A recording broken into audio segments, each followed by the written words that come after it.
ఇందాక వద్దాం, అవి కూడా వద్దు. వినండి. మీరు వింటలేదని అర్థం. నా పేరు అరుస్తున్నారంటే మీరు నా మాట వింటలేదని.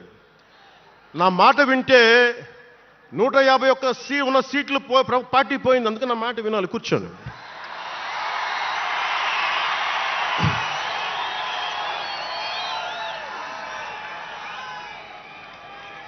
ముందుగా నేను 11 సంవత్సరాల క్రితం పార్టీ పెట్టినప్పుడు, ఈరోజు మీకు డేటాలు చెప్పను, ఎన్డీఏ ప్రభుత్వం గురించి వీటిని చెప్పలేను. నేను మీతోటి 11 సంవత్సరాలు పార్టీని ఎలా నడిపాం, ఏ బేసిస్తో నడిపాం, నా కష్టాలేంటి, నేను పడ్డ ఇబ్బందులేంటి, కొన్ని పంచుకుంటాను. అన్నీ పంచుకుంటే సంవత్సరం కావాలి. నేను ఓటమిలు ఎలా ఉంటాను, గెలుపులు ఎలా ఉంటాను.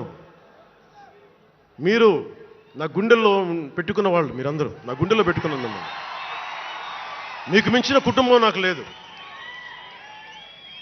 అలాంటి నేను 2014లో ఒక్కడనే కూర్చొని జ్వలిస్తూ మదించిపోతూ మన ఆలోచనతో మధిస్తూ ఎలా చెప్పాలి, పెద్ద రాజకీయాల మీద నా చాలామందితో కసరత్తులు చేసిన వాడిని కాదు. 2009లో అప్పుడు రాజకీయ ప్రస్థానం తప్ప. 2003లో నేను మా నాన్నకి చెప్పాను ఫస్ట్. ఈరోజు మా నాన్నగారు లేరు, స్వర్గస్థులయ్యారు. మా నాన్నకి మా అమ్మకి 2003లో చెప్పారు, అమ్మ నేను ఒకరోజు పాలిటిక్స్కి వెళ్తాను. మా అమ్మయ్య మా నాన్నకి నచ్చల మాట. శుభ్రమైన కెరీర్ పెట్టుకొని పిచ్చేంట్రా నీకనే. కానీ నేను చెప్పలేకపోయినా ఆ రోజున. నేను సినిమాలని దృష్టిలో పెట్టుకొని ఎదగలేదు, సమాజాన్ని దేశాన్ని దృష్టిలో పెట్టుకుని ఎదిగాను. సినిమా నాకు ఉపకరణం అయింది, కానీ సినిమా నా జీవితం కాలం. చెప్పలేకపోయినా ఆ రోజున. నన్ను చాలామంది, మీరు అందరికీ నాకు గద్దరన్న ఎలా పరిచయం అనుకుంటున్నారు మీరు? రాజకీయాల ద్వారా కాదు. గద్దరన్న ఖుషీ సినిమా చూసి మా అన్నయ్య గారిని పట్టుకొని మా అన్నయ్య గారి దగ్గరికి వచ్చి, మా పెద్దన్నయ్య గారి దగ్గరికి వచ్చి, మీ తమ్ముడిని కలవాల్సిందే నేను. మా అన్నయ్య ఫోన్ చేశారు, అని నేను గద్దర్ గారు కలుస్తారంటాను. నాకు గద్దర్ గారంటే ఇష్టం చిన్నప్పటి నుంచి, మా నాగబాబు గారి దయ వల్ల. సరే కలిస్తే ఆయన ఎంత క్షుణ్ణంగా ఆయన పరిస్థితి చెప్పాడంటే, అరే నువ్వు దేశం కోసం సమాజం కోసం ఆలోచించేవాడివి. నీ ఏ మేరా జహా అనే పాటలో నువ్వు భరతమాతని సంఖ్యలలో బంధించి పెట్టావు కదా, నీ భావం నాకు అర్థమైందిరా అన్నాడు. నువ్వంటే నాకు ఇష్టం రా తమ్మి అని చెప్పి ఆ రోజు నుంచి మాకు స్నేహం. అది నాకు అన్నా తమ్ముడ బంధమైందని ఆయన చనిపోయేలోపు.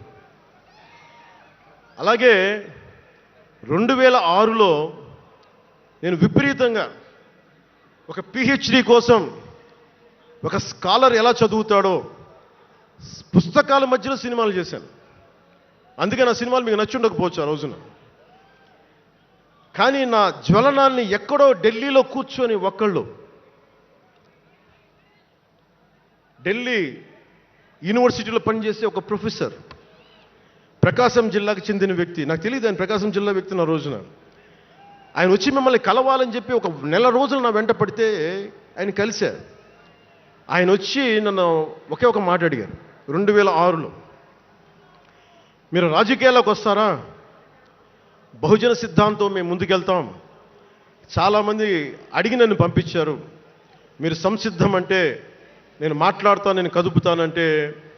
ఆ రోజున నాకు ఇంకా మెచ్యూరిటీ లేదు. ఒక కుటుంబాన్ని నడపడానికే చాలా శ్రమ పడాలి. ఒక కుటుంబాన్ని ఏకతాటిపైన తీసుకురావాలంటే నేను కష్టపడాలి. ఒక సినిమా చేయాలంటే నేను ఇంత కష్టపడాలి. ఇన్ని కోట్ల మందికి సంబంధించిన జీవితాన్ని ఒక భావంతో కట్టిపడేయాలంటే నాకు ఇంకా అంత మెచ్యూరిటీ లేదు. మెచ్యూరిటీ వచ్చిన రోజున మీకు తెలియజేస్తానని చెప్పాను. ఆ వ్యక్తి అప్పటి నుంచి ఇప్పటిదాకా అరుదుగా అప్పుడప్పుడు కలుస్తూ ఉంటాను. ఈ రోజున హైదరాబాద్ సెంట్రల్ యూనివర్సిటీ ప్రొఫెసర్, మీలో కొంతమందికి తెలిసి ఉండొచ్చు, ప్రొఫెసర్ శ్రీపతి రాముడు గారికి మనస్ఫూర్తిగా నా ధన్యవాదాలు తెలియజేస్తున్న వారిని వేదికపైకి రమ్మని మనస్ఫూర్తిగా కోరుకుంటా ఉన్నాను.